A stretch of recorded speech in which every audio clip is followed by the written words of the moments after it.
want to convert kilometer to meter. Okay, if we go left to right side, then we multiply, or then we turn to left side, we will divide. 1 kilometer is equal to 1000 meter.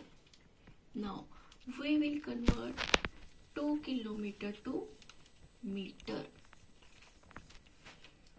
In this concept, we will go to right side. Then we multiply 2 by 1000.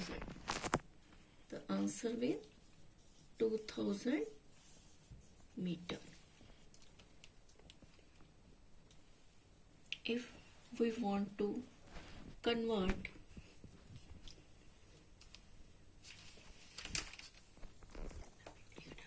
If we want to convert 3, 6 to 5 meter to kilometer, okay, we will divide 3, 6 to 5 divided by 1000.